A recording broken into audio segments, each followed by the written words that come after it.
Dr. Ali Idris Puntua stressed the importance of traditional institutions towards societal development and called for their support towards the success of the college and education in general. That ends the report.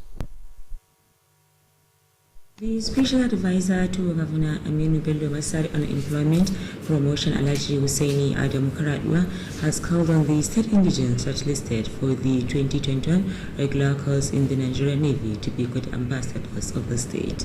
Alhaji Hussaini Adam Karadwa made the call while bidding farewell to 38 state indigents to be conveyed to Port Harcourt, River State for the Navy training exercise.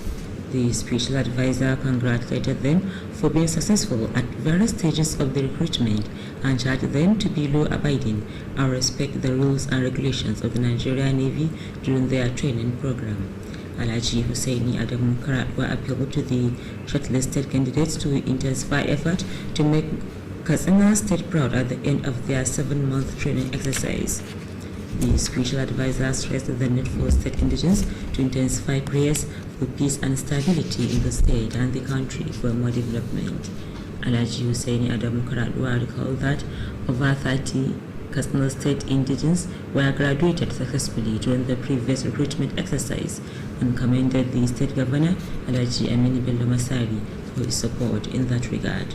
Highlight of the occasion include presentation of some cash as feeding allowances to the shortlisted candidates, courtesy of the state government by the Special Advisor, Alhaji Hussaini Adamu Karatwa.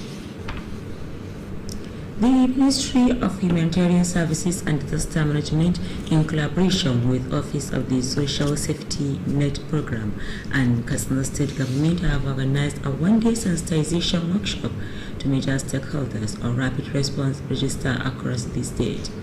Correspondent Ahmad Mukhtar in Taba reported that the workshop was held at the Conference Hall of Old Government House, Katsina. Declined the workshop upon the State Governor Alhaji Aminu Bello Masari stressed the relevance of response register.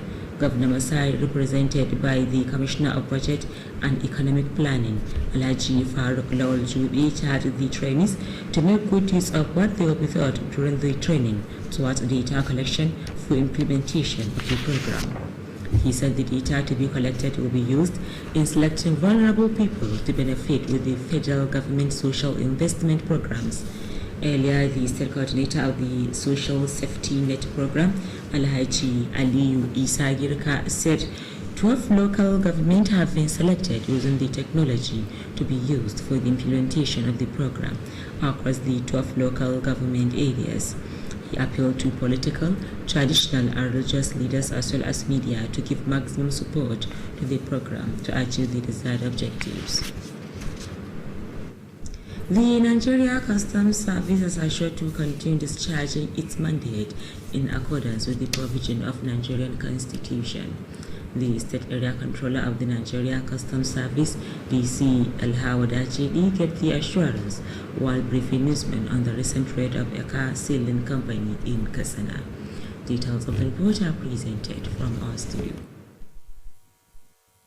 DC Alhawadachi said the decision to raid the company followed a directive from the headquarters of Nigerian Customs Service for the company inability to settle dues of some vehicles seized in 2019. The Custom Area Controller shed more light on the lingering issue between the Nigerian Customs Service and Maslaha Motors Katsina. Customs wrote a letter straight to the chairman, that is Maslaha Kamat, for them to come forward with their documents if they had any to ascertain that they have paid duty. They couldn't respond. 14 days later, on 21st, the same August 2019, another reminder, second letter was written, an invitation letter, second time. You should come forward within 7 days, otherwise the law will not take its place. So they responded on 29 August 2019, and they came with the documents for 36 vehicles and promised to forward 16 additional vehicles, making 52, bringing 16 vehicles. On 30th January 2020, there was an assessment from the headquarters. They came and did the assessment. They gave the custom duty for payment. It was sent to Masalaka and Moto. Unfortunately, they paid for only 4 out of those 52. They only paid for. Remember, out of the 60, only 2 were genuinely duty was paid on them. So the remaining 58 were really they were fake. Therefore, out of them, they only paid for 4. So the 54 were no payment till today. The rest they couldn't be able to. And unfortunately, since it's under customs, it's the tradition. The custom police are in charge of. They will go and because the keys are with them, supposed to be. Only our own key is supposed to be what is supposed to be on ground because we seal it is under custom custody. So from time to time, it's the surveillance they should go and see. It was eventually found out that those vehicles were tampered with because only 25 were in the CAMAT. And under section 164 of the LFN 2004, Customs Management Act, it says if you tampered with anything under custom custody, be it in the warehouse, be it in the custom, like this seal, under seal, that is under custom custody, if it's tampered with, then the penalty on that is imprisonment. Or they even put 5 years imprisonment. That's even a penalty of times 6. Similarly, the managing director of the Maslaha Motors, Katsina Malam Muhammad Maslaha, has this to say over the custom recent raid of some cars at the company. Custom use their power and raid Maslaha Motors. The reason why I said they use their power, because Maslaha Motors is not different from other companies. It's not different from other car mats in Katsina or in Nigeria at large. A day after closing the company, one Shuaib came. He was also a custom officer. He came to our company and took the inventory of all the cars there. And mind you, Maslaha Motors is a public place. And you all know, opposite Maslaha Motors there is a Lunar Castle Hotel, which is a popular hotel in Katsina State. And of course, I have notified them that there are so many, overnight parking cars there. There are some cars that our neighbors used to come and, keep for safekeeping there, including, ambulance. There are some school bus, and other, visitors cars there. So all the inventory of those cars were taken as of then, which I have already notified them since that time. And unfortunately, they could not be able to, reason with us at that moment. So after bringing the valuation, after 6 months, we try as much as we could because there are so many irregularities in the valuation they give us. Like, let me tell you, we have about 8 406 in our cabinet. They assess that 406 as 2008 models, which, as you know, we don't have any 406 2008 model. Malam Muhammad Maslaha called for more justice and fairness to the company as it's done to other car dealers across the country. Shamsuddin Habib reporting for Kttv News. With that, we conclude news tonight. Thank you for watching.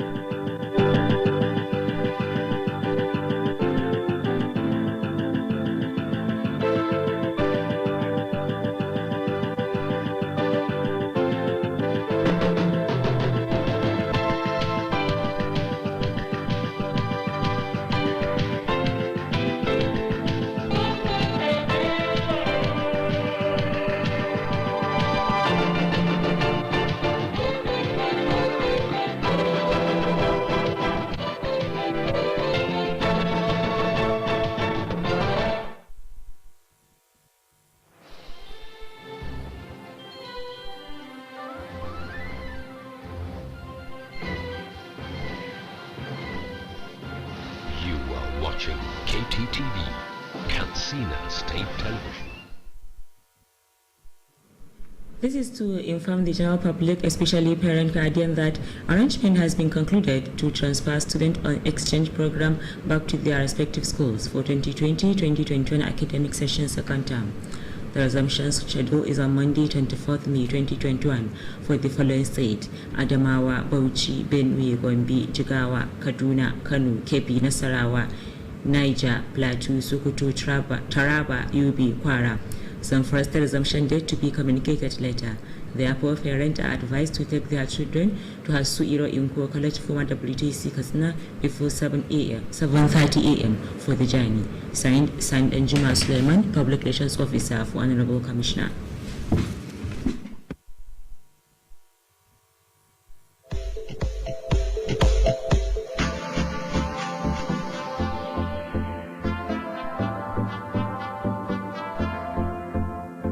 Albishirinku al'ummar jihar Katsina, shin kunnen ku nawa? In biyu ne ku kara da natsuwa ga wani muhimmin sako. Ko kun san cewa gwamnatin tarayya ta hannun ma'aikatar kula da jin daɗin al'umma, afkuwar annoba da ci gaban jama'a, haɗin gwiwa da bankin duniya sun bullo da wani gagarumin shiri na rajistar kawo ɗaukin gaggawa, wato Rapid Response Register RRR. An bullo da shirin ne domin a tallafa ma al'ummar jihar nan masu ƙananan sana'o'i kamar direbobi da leburori da sauran masu sana'o'i ƙanana waɗanda jallansu ya durƙushe sakamakon zaman gida bisa ɓullar cutar coronavirus. An yi amfani da wani tsari ne da ake kira remote satellite sensing technology, wato amfani da tauraron dan adam a sararin samaniya wajen hango rukunin gidaje na marasa galihu da suke zaune a wuri guda. Shirin zai gudana ne a wasu kananan hukumomin jihar Katsina wanda suka hada da karamar hukumar Daura da Dutse da karamar hukumar Kurfi, akwai karamar hukumar Matazu da Funtuwa da Sabo da kuma Sandamu, sannan kuma akwai Safana da Kanke da Dan Musa da karamar hukumar Bakori a mazabu 19 da unguwanni 473. Don haka da zarar al'ummar da ke wannan yankuna suka samu sakon karta kwana akan wannan shiri, to sai su hanzarta su cike bayanai da ake bukata daga gare su da suka hada da suna da adireshi da jinsi da shekarun haihuwa da lambar zama dan kasa da asusun ajiya na banki da sauran bayanai da za a nema. Jama'a ku sani rajistar ana yin ta kyauta ne kuma wajibi ne a mallaki wayar tafi da gidanka. Haka nan kuma an ware cibiyoyi a unguwanni da abin ya shafa domin taimaka ma masu rajistar shiga shirin. Kar ku bari a bar ku baya. Wannan sako ne daga ofishin kula da rajistar mutane marasa karfi na jihar Katsina, wato Soku, tare da tallafin ofishin na ƙasa, wato NASCO ginshikin talakawa da marasa galihu.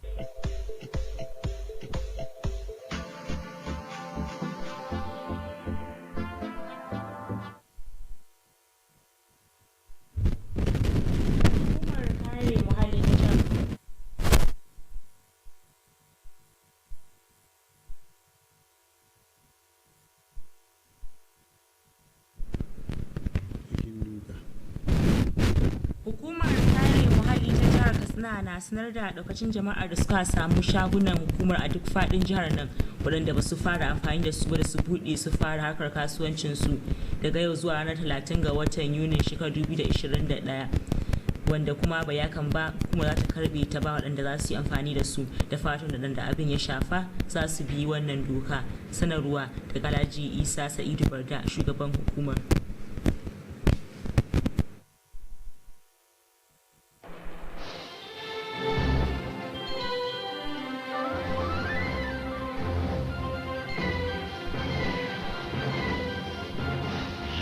Watching Kttv, Katsina State Television.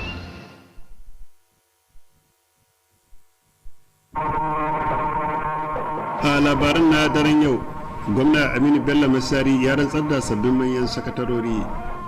Mai martaba sarkin Katsina ya bude sabon masallacin Juma'a.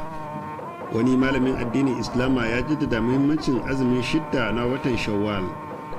Mai bayar da shawara na musamman ya yi kira ga 'yan tawagar jihar Katsina da su zama jakadu na gari ga jihar nan.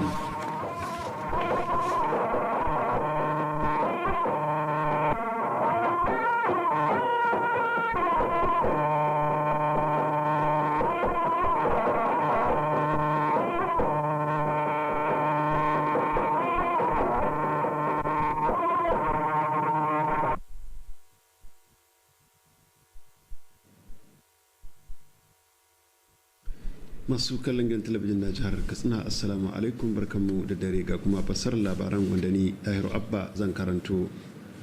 Gwamnan jihar Katsina Alhaji Aminu Bello Masari ya rantsar da sabbin manyan sakatarori guda biyu. Manyan sakatarorin guda biyu su ne Abdullahi Abubakar da Hassan Yusuf. wanda aka rantsar a matsayin sabon mai gabatar da kara kuma babban sakatare na ma'aikatar shari'a.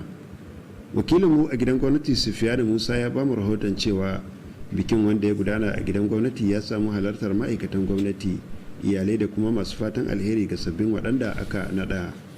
Da yake jawabi bayan rantsar da manyan sakatarorin, gwamna Aminu Bello Masari ya tunatar da sabbin manyan sakatarorin da su tuna da rantsuwar kama aiki da suka sha a lokacin gudanar da ayyukansu. Gwamna Aminu Bello Masari ya yi kira ga manyan sakatarorin guda biyu da su yi bakin kokarinsu wajen ci gaban aikin gwamnati da jiha baki daya. Gwamnan ya yi ma waɗanda aka naɗan fatan alheri da shiryar ubangiji wajen gudanar da ayyukansu.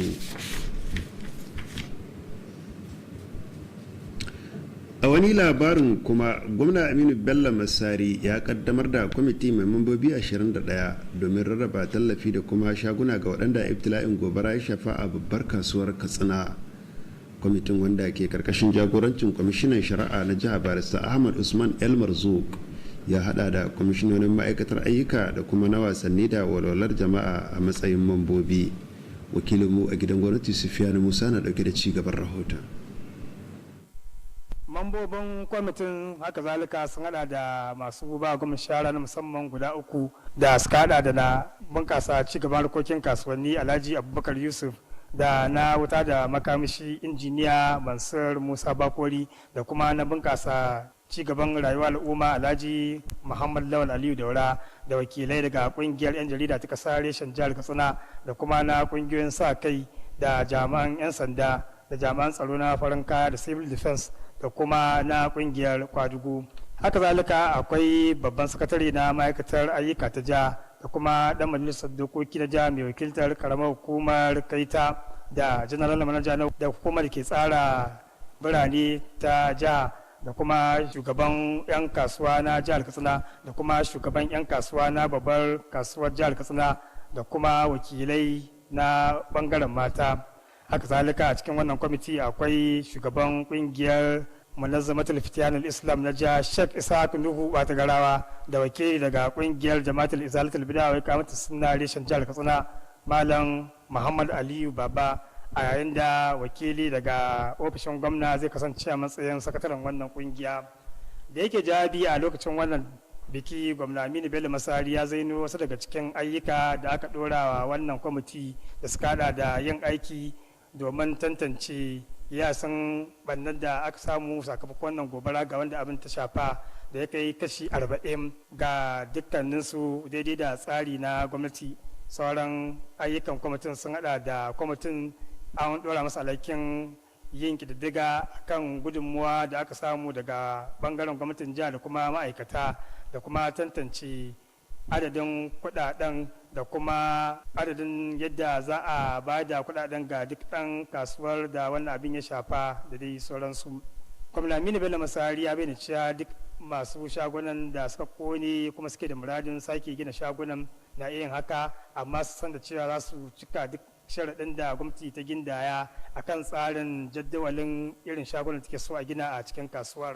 Ya kuma ba tabbacin cewa duk waɗanda shagunan suka kone kuma aka ɗauki muhimman bayanai daga gare su daga kwamitin, za a tabbatar cewa an ba su shagunan bayan an inganta wannan kasuwa.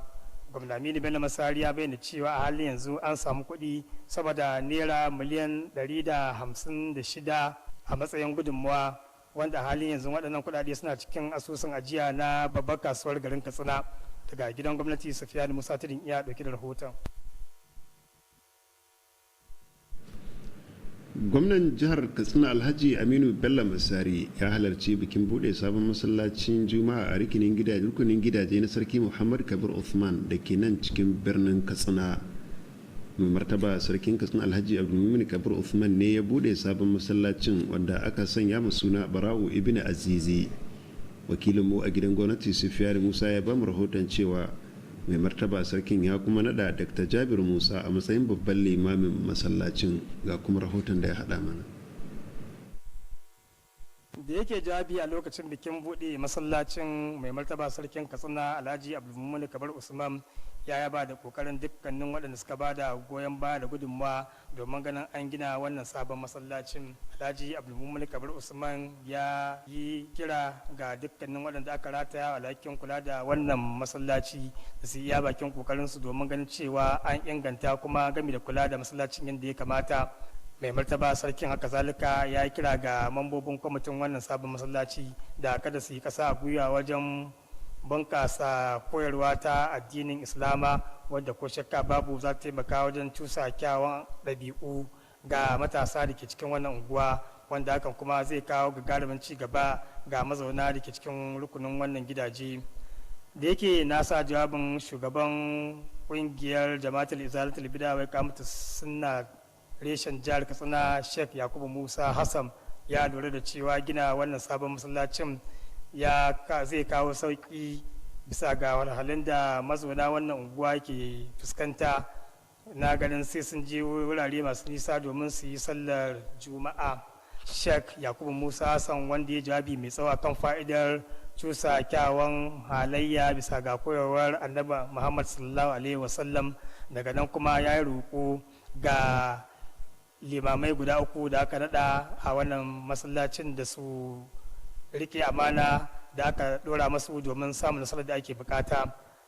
Shi ma da yake nasu jawabin shugaban kwamitin gudanar da harkokin wannan masallaci Alhaji Muhammad Lawal Aliyu Daura ya yaba da kokarin Alhaji Dahiru Mangal wanda ya samu nasarar kammala wannan masallaci game da sanya harsashi na gina Islamiyya wanda tun da farko al'ummar wannan mazauna wannan unguwa suka fara. Haka zalika ya yi godiya ga dukkanin waɗanda suka bayar da gudunmawa domin ganin an samu nasarar gina wannan sabon masallacin. Tun da farko a jawabinsa shugaban ƙungiyar mazauna wannan unguwa Alhaji Mustapha Kutawa ya yi godiya ga gwamna Aminu Bello Masari bisa ga ba da fili wanda shi ne aka amfani da shi don gina wannan sabon masallacin. Ya kuma bayyana cewa wannan sabon masallacin an sa masa suna na mahaifin Alhaji Dahiru Mangali, talakari da ɗin gudunmawar da Alhaji Dahiru Bara'u Mangal ya bayar wajen ganin cewa an samu nasarar gina wannan masallaci a cikin wannan unguwa. Alhaji Mustapha Kutawa ya kuma yaba da kokari da gwamnati da Bello Masari ke yi na samar da man diesel don bayarwa ga shiri na samar da ruwan sha a birane, wanda ta hanyar wannan shiri ne al'ummar wannan unguwa ke samun ruwan sha. Daga nan kuma ya yi roƙo ga gwamnatin jiha da ta haɗa mazauna wannan unguwa da bututun ruwa daga hukumar samar da ruwa ta jiha, talakari da yawan al'umma da ake samu da kuma bukatun ruwa a cikin wannan unguwa. Daga gidan gwamnati Sufiyanu Musa Tudun iya ɗauke da rahoton.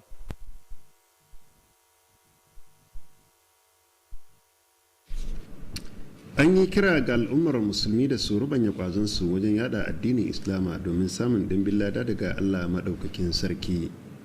Wannan wani bangare ne na hudubar sallar Juma'a da Dr. Muftar Uthman Jibiya ya gabatar jim kaɗan bayan buɗe sabon masallacin Juma'a a rukunin gidajen sarki Kabir Uthman.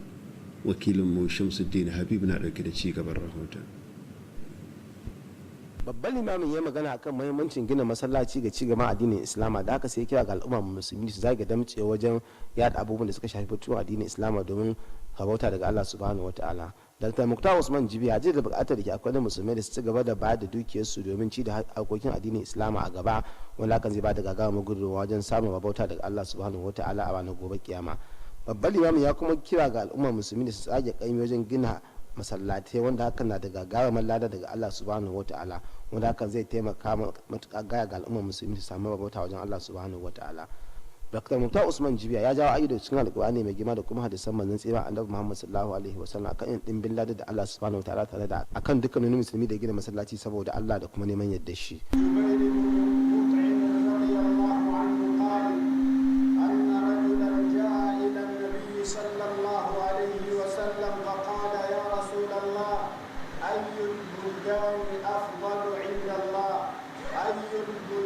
أحب إلى الله وأي البلدان أبغض إلى الله.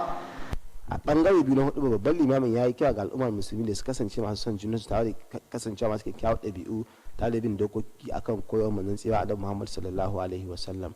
Dr. Musta Usman Jibiya ya yi faɗaka akan buƙatar da akwai na al'ummar musulmi saka tsoron Allah a dukkanin al'amuransu na yau da kullum ta da addu'o'i domin samun ɗaya zaman lafiya da lumana a nan jihar Katsina da ma ƙasa baki ɗaya. Babban limami ya kuma jaddada buƙatar da akwai na musulmai da su so junansu ta da tallafa waɗanda ba su da shi a cikinsu domin ci gaba addinin Islama da ma al'umma baki ɗaya.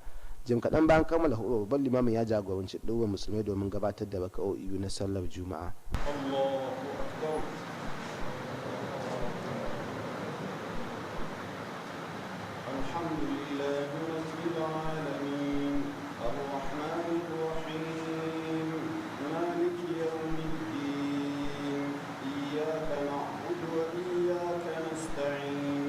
Ƙarshen rahoton kenan Shamsuddin Habib. An jaddada bukatar da ke akwai ga al'ummar musulmi na su yi azumin sitti shawwal domin dorewa da kyawawan darussan da suka koya a lokacin watan ramadana. Wannan wani bangare ne na hudubar sallar juma'a da babban limamin masallacin juma'a na tudun matawalle ustaz Muhammad Abdullahi Isa ya gabatar. Wakilinmu ya halarci sallar ga kuma rahoton da ya haɗa mana. Babban limamin ya bayyana cewa gabatar da azumi 6 na shawwal yana sa a samu lada mai yawa da kuma gafarar Allah maɗaukakin sarki.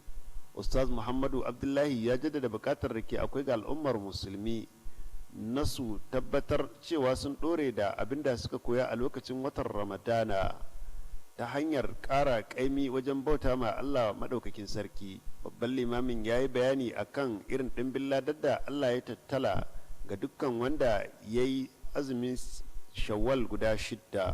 Ustaz Muhammad Abdullahi ya yi kira ga musulmi da su zama masu kyakkyawar ɗabi'a su kuma ƙara ƙaimi wajen neman ilimin addinin Islama domin ba su dama su bauta ma Allah maɗaukakin sarki daidai da koyarwar annabi Muhammad tsira da amincin Allah su tabbata a gare shi. Babban limamin ya karanto wasu daga ayoyin Alkur'ani mai girma da hadisan annabi Muhammad tsira da amincin Allah su tabbata a gare shi akan muhimmancin yin azumi 6 na shawwal. وقال صلى الله عليه وسلم إذا مات العبد المسلم انقطع عمله إلا من 3: صدقة جارية أو علم ينتفع به أو ولد صالح يدعو له. Ustaz Muhammadu Abdullahi ya yi kira ga musulmi da su guji duk abin da ka iya zubar musu da mutunci da mana addinin Islama. Babban limamin ya yi kira ga musulmi da su ci gaba da yin addu'o'in neman zaman lafiya a jiha, ƙasa da ma duniya baki ɗaya. Jim kaɗan bayan kammala hudubar Ustaz Muhammad Abdullahi ya jagoranci ɗaruruwan musulmi raka'o'i 2 na sallar Juma'a. Ƙarshen rahoton kenan, Dahiru Abba. An buɗe sabon masallacin Juma'a a ƙauyen babbar riga da ke karamar hukumar Batagarawa. Masallacin wanda kungiyar Munazzamat al Islam ta gina mai martaba sarkin Katsina Alhaji Abdulmumin Kabir Uthman ne ya buɗe shi. Mai martaba sarkin wanda ya samu wakilcin sarkin fadar Katsina Alhaji Ismaila da Male ya yaba ma kungiyar akan kokarinta wajen yada addinin musulunci.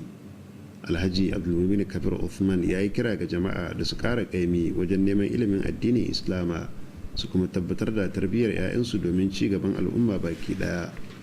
Mai martaban ya jaddada bukatar da ke akwai ta karin haɗin kai da 'yan uwantaka a tsakanin musulmi domin ci gaban musulunci.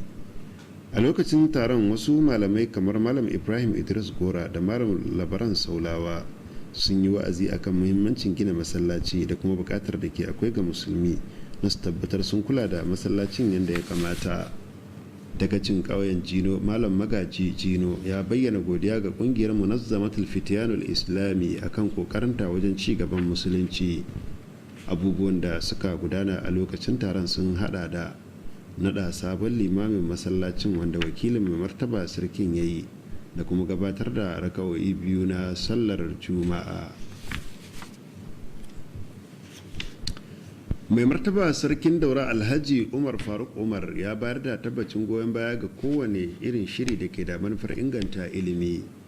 Alhaji Umar Faruk Umar ya bayar da wannan tabbaci ne a lokacin da ya karbi kwamitin shugaban kasa na kwalejin ilimi ta tarayya da ke nan Katsina karkashin jagorancin shugaban kwalejin Dr. Aliyu Idris Funtuwa a lokacin da suka kai masa ziyara.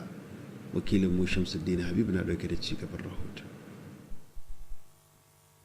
mai martaba sarkin ya bayyana jin daɗin shi akan wannan ziyara, sai ba da tabbacin bayar da cikakken goyon bayan da ya dace ga wannan tawaga wajen gudanar da aikinta.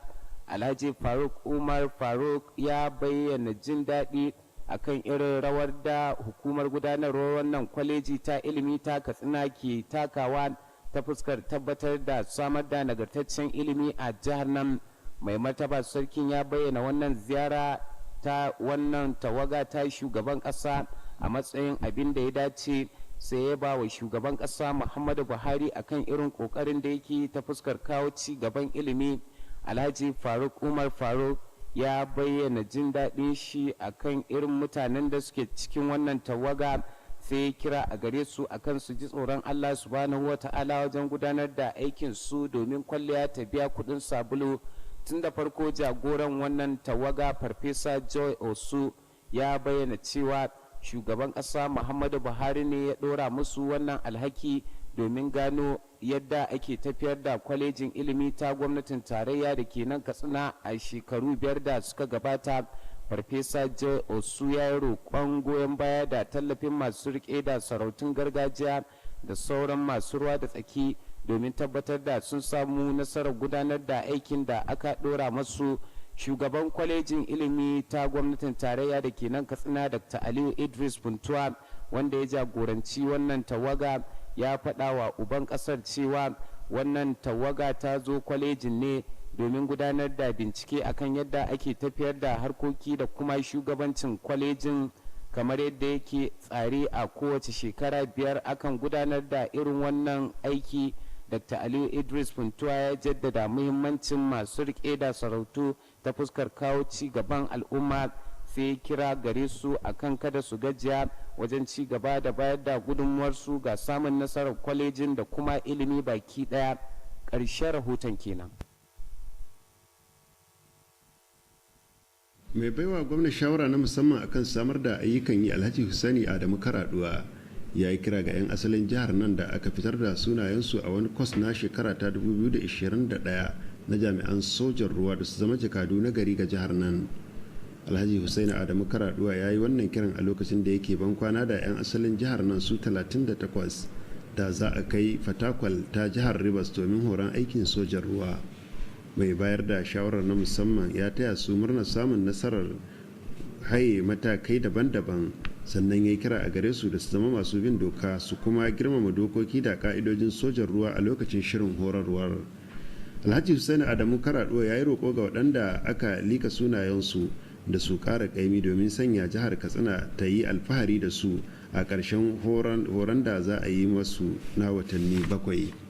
Mai bayar da shawarar ya jaddada buƙatar da ke akwai ga 'yan asalin jihar nan na su ƙara ƙaimi wajen yin addu'o'in neman zaman lafiya da lumana a jiha da ma ƙasa baki ɗaya domin ƙarin ci gaba.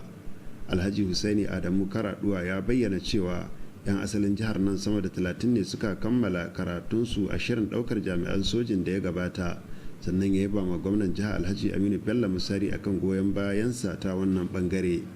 Abubuwan da suka gudana a lokacin taron sun hada da bayar da kudade a matsayin alawus na cin abinci ga waɗanda sunayensu suka fito, wanda mai bayar da shawara ya gabatar a madadin gwamnatin jiha. Ma'aikatar jin kai da afkuwar bala'o'i haɗin gwiwa da ofishin bayar da tallafi na gwamnatin tarayya da gwamnatin jihar Katsina sun shirya taron bita da wayar da kai na wuni ɗaya ga masu ruwa da tsaki akan rajistar shirin tallafa ma gajiyayyu da masu ƙaramin ƙarfi. Wakilinmu Ahmad Muktar 'yan taba ya bamu rahoton cewa taron bitar ya gudana a ɗakin taro na tsohon gidan gwamnati. Da yake buɗe taron bitar, gwamnan jihar Katsina Alhaji Aminu Bello Masari ya jaddada muhimmancin rajistar tallafa ma gajiyayyu da masu ƙaramin ƙarfi domin tattara bayanai domin yin shirin. Ya bayyana cewa bayanan da za a tattara za a yi amfani da su ne wajen zaben waɗanda za su amfana da shirin tallafin na gwamnatin tarayya. Gwamna Masari, wanda ya samu wakilcin kwamishinan kasafi tattalin arziki da tsare-tsare Alhaji Faruk Lawal Jobe, ya yi kira ga waɗanda aka horar da su yi kyakkyawan amfani da abin da za su koya a lokacin bitar. Tun da farko jami'in shirin na jiha Alhaji Aliyu Isa Girka ya ce an zaɓi ƙananan hukumomi 12 ta hanyar amfani da kimiyya domin aiwatar da shirin a faɗin ƙananan hukumomi 12. ya yi roƙo ga 'yan siyasa masu rike da sarautun gargajiya, shugabannin addini da kafafen yada labarai da su bayar da cikakken goyon baya ga shirin domin kwalliya ta biya kuɗin sabulu. Hukumar hana fasakwauri ta kasar nan ta bayar da tabbacin ci gaba da gudanar da ayyukanta daidai da tsarin mulkin kasar nan. Shugaban hukumar da ke shiyar Katsina DC Dalhawa da Cedi ya bayar da tabbacin a lokacin da yake ganawa da manema labarai akan kama wasu motoci a wani kamfanin sayar da motoci da ke nan Katsina. Ga ci gaban rahoton daga ɗakin mu na shirya labarai.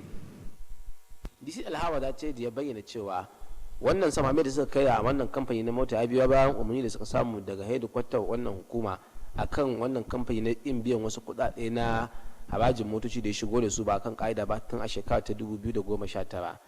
Jami'in ke kula da wannan hukuma ta hana fasakwauri da ke anan Katsina ya kawa sai akan in wannan batu da ke tsakanin hukumar mandina ta hana fasakwauri da kuma wannan kamfani na maslaha motors da ke anan Katsina. Kinana da wani labarin akwai strike force, custom strike force daga CDC headquarters suna kyakkyawan labari akan wannan, suka zo ran 24 na watan Yuli 2019 suka zo suka tafi premises na shi wannan masala motors a Katsina, kuma na rikonsa suka tawo da motocin guda 8 suka kasu nan custom house, sauran kuma suka abin da kira to in kai silin ya zama karkashin kulawar hukumar custom, so ba a tsammanin wani ya tambar sai da izinin hukumar custom. So kuma aka yi, amma ranar 6 ga watan Agusta na shi 2019 kwasan suka rubuta wa kamfanin masala mota ku zo in kuna takardu na motocin ku kawo mana mu duba, mu zo kuma ku motocin ku inda gaske ne. Ba su ba da amsa ba har bayan sati biyu ko suka sake rubuta wa ran 21 ga watan Agusta na dai wannan shekara 2019. So da haka shi ma sai da ta kai su har lokacin wato ran 29 bayan sati ɗaya shine suka zo da takardun guda 36 suka ce da alkawarin ba su kawo sauran takardun guda 16. To wannan takardun ba su sake kawo su ba. To tun da kwastam akwai harka ce ta zamani, akwai shi wannan wurin bincika, aka yi bincike mai kyau, aka tabbatar da cewa guda biyu ne kaɗai cikin wani 36 guda biyu ne suka biya kuɗin, suka ma shiga cikin tsari ma na kwastam system. A ƙa'idar in kai irin wannan laifin, that is improper, but kamar ka shigo da kaya ba su ƙa'ida ɗin ba ko ga kusa duty ba, kuɗin kayan za a maka shi sau 6 an kama ka biya, to shi sai aka ce masu je su biya ma kashi 20 shi ne penalty ɗin su, sannan aka musu wato abin da za su biya ɗin tun daga Abuja kawo shi kashi sai suka biya kuɗin guda sauran haihu su biya. Sannan in ka ɗauke cikin guda 60 an ɗauke guda 2 sauran 58, an ɗauke wannan guda 4 da suka biya sauran 54 nan bayan lokacin da suna ƙarshen kulawar hukumar custom. To amma abin mamaki suka cewa abin fa ya dawo ma guda 25 ne maimakon a ga wajen 54.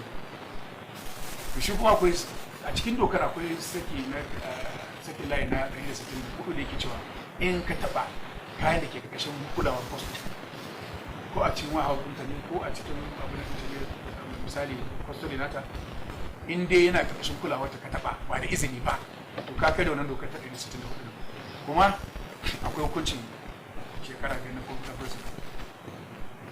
A bangare ɗaya kuma shugaban wannan kamfani na nan jihar Katsina na Maslaha Motors Malam Muhammad Maslaha ya bayyana irin abin da ke tsakanin wannan kamfani da kuma hukumar ta hana fasakwauri, wanda ya bayyana cewa kwanan nan ta shiga domin kawo kwasa wasu motoci a wannan kamfani. Kamar shekara 2 da suka wuce sun zo sun yi raidin kamfaninmu a haɗin gwiwa da su da sojoji dauke da muggan makamai. Da kuma wannan rahoton mu kawo ƙarshen labarin mu kwana lafiya.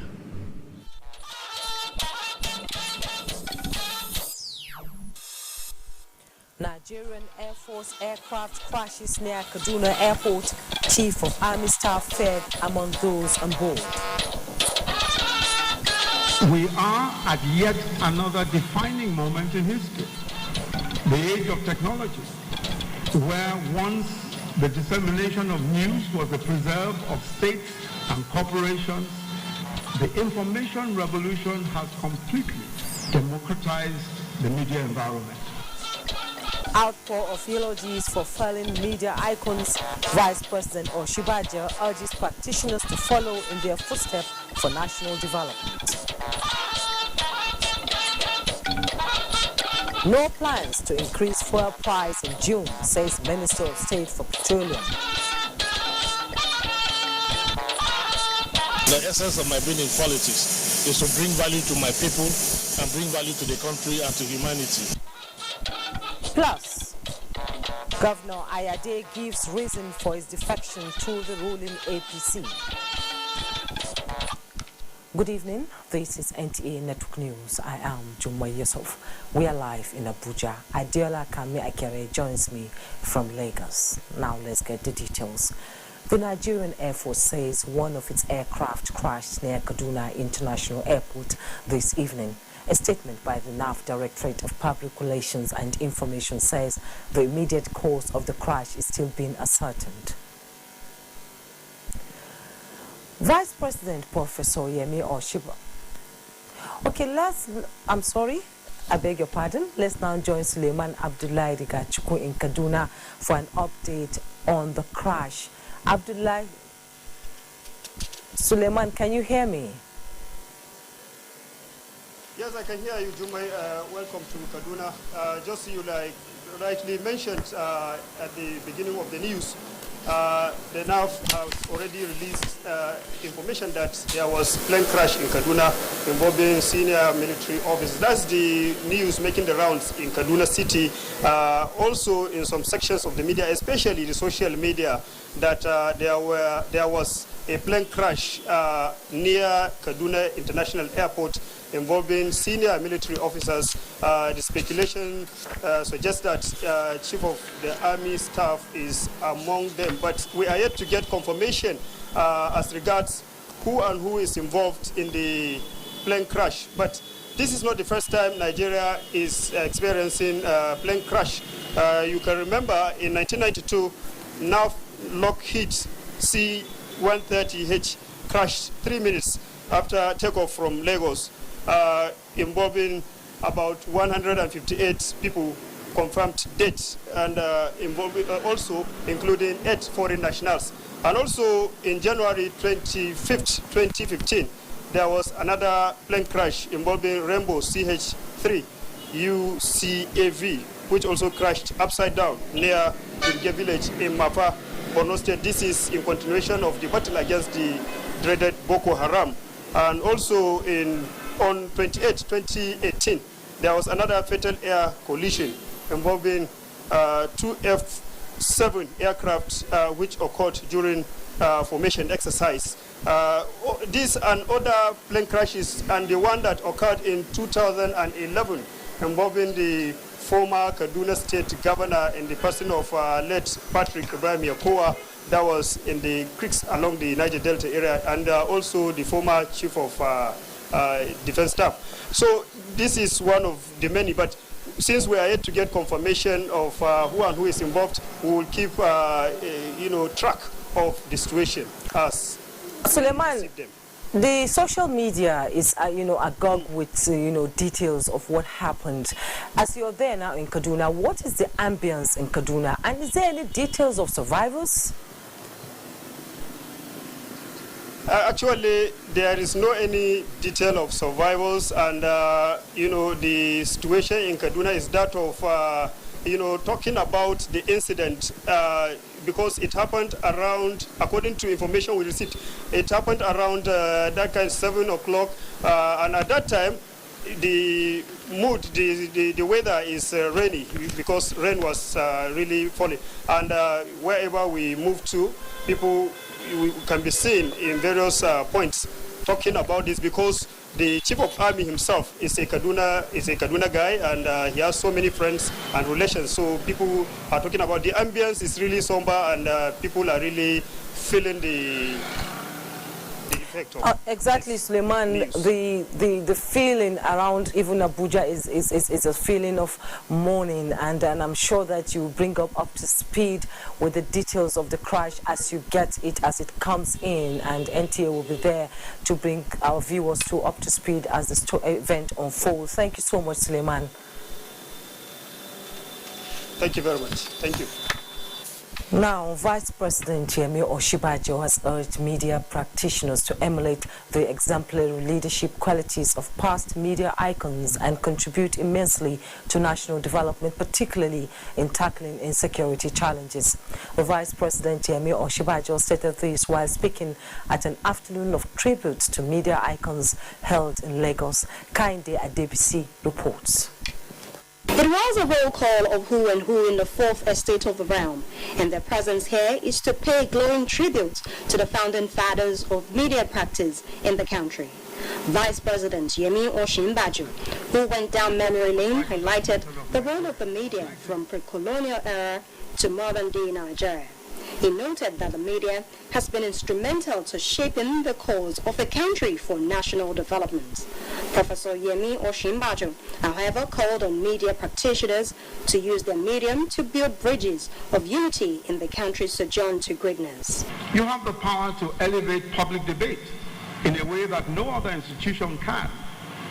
It is said that journalism is the first rough draft of history. It is true that reportage shapes the perception and understanding of events.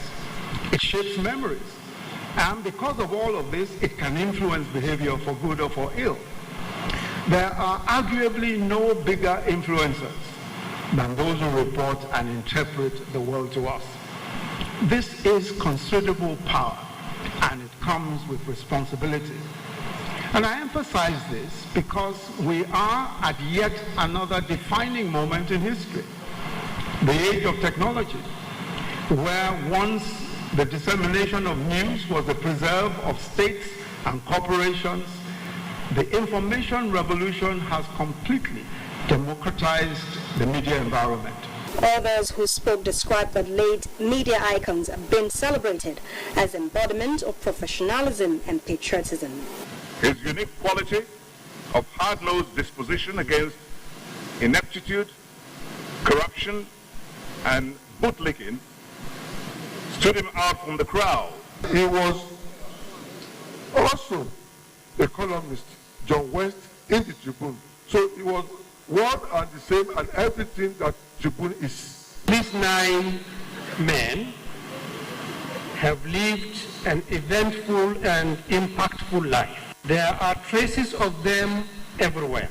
Those honored were Malam Ismaila Isa, Malam Wada Meida, B.C. Lawrence, Bolabo Ogunsonwo, and Inda Isaiah. And others were Eddie Adenriokun, Ben Egbuna, Prince Tony Momo, and Lateef Jakande. The event was organized by the Newspapers Proprietors Association of Nigeria. In Lagos, Kainde Adebisi, NTA News. Vice President Yemi Osinbajo says a new Nigeria is in the making, but it is currently covered by the clouds and travels which will certainly give way to a glorious and bright nation. The Vice President said this at the National Prayer Breakfast in Abuja, where he noted that the theme of the prayer breakfast, the birth of a new nation, was significant and emphasizes the need for collective prayers, faith, hope and action, adding that Nigeria would prevail over the challenges of today. The Vice President thanked the organizers as well as the Christian Association of Nigeria, CAN, and former head of state, General Yakubu Gowon, retired, whom he described as the father of the Nigerian praise movement. The Nigerian police force has assured citizens of the Federal Capital Territory, Plateau State and other contiguous states of safety and security.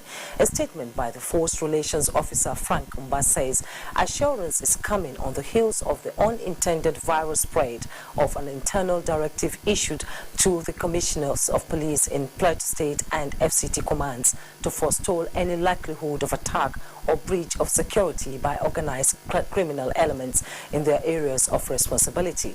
The IGP's directive, which is a deliberate, intelligence-driven and proactive measure, is designed to prepare the law enforcement community for comprehensive response to any threat to lives and property. The force noted that the security alert, rather than becoming a source of panic to the citizens, should instead send a message of reassurance to them about the intelligence depth, capacity and operational preparedness of the Nigerian police to preemptively deal and contain any threat to public peace and security. The alert does not in any way suggest that an attack is imminent in any of the two states. The police high command therefore calls for calm, urging citizens to go about their normal activities with renewed sense of vigor, patriotism and vigilance as the police continue to work with other relevant stakeholders to keep our public space safe. Work has commenced at the Ibadan Inland Dry Port, an inland extension of the Lagos Seaport expected to serve the southwest. Minister of Transport Rotimi Amechi explained that the port, when completed, will boost the unprecedented development in Oyo State and the whole country. Correspondent Shola Wahid has the details. 30,000 TEU capacity Ibadan Inland Dry Port is aimed at addressing congestion and gridlock in Apapa Port and is expected to be implemented under public-private partnership engagement. It is being designated as part of destination where cargoes will be consolidated for import and export in the southwestern part of Nigeria and will be aligned to the Lagos-Kano Standard Gauge Railway, which is currently under construction. It's a $100 million investment. Going to be extremely viable investment. We need to, kind of tally the position of Oyo State government and the federal government, and we have been able to do so. The Minister of Transport, in company of Oyo State Governor, expressed optimism that the construction work will be fast-tracked to facilitate economic development in the country.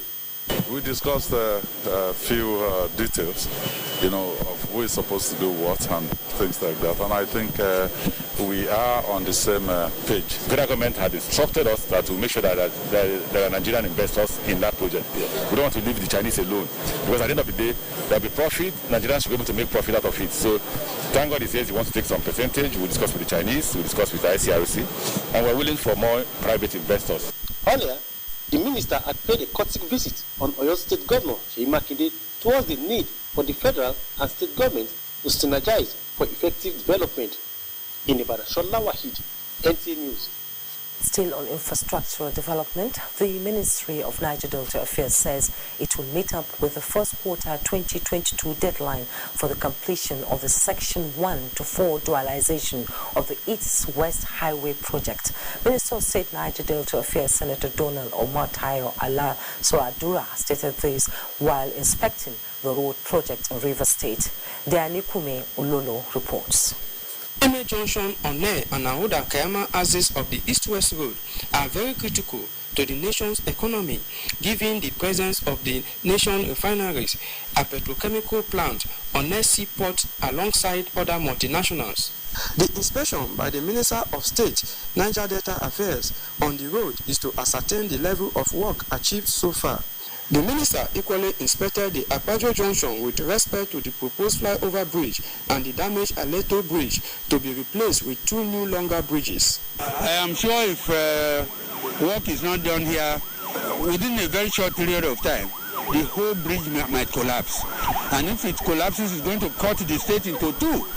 And here we have almost all the industry. The minister expressed satisfaction with the level of work achieved, especially the deck on pipe bridge construction between Rivers and Akwa Ibom states. These contractors were starved of funds in the past. We came, we said, this is not acceptable to the second administration of President Muhammadu Buhari, and we tried to look for funds from anywhere to ensure that this project is completed. According to the minister, all the bus section of the East-West Road will be completed in the first quarter of 2022 from the Eleme axis of the East-West Road. Yanukume Ulolo, NTA News. Nigeria Security and Civil Defense Corps Kaduna State Command has paraded 9 suspects involved in vandalism of critical national assets and rape. Suleiman Abdullah Rigachku reports. Nigeria Security and Civil Defense Corps, acting on a tip-off mobilized to the arresting of 4 out of the suspects at Jagindi and Delhi communities in Jama'a local government area. Commandant Nigeria Security and Civil Defense Corps Kaduna State Abdullahi Nuruddin says the suspects were arrested with 3 truck load of vandalized railway sleepers and clips. On sighting officers, they took to their heels. One of them by name Monday was injured during the raid and had been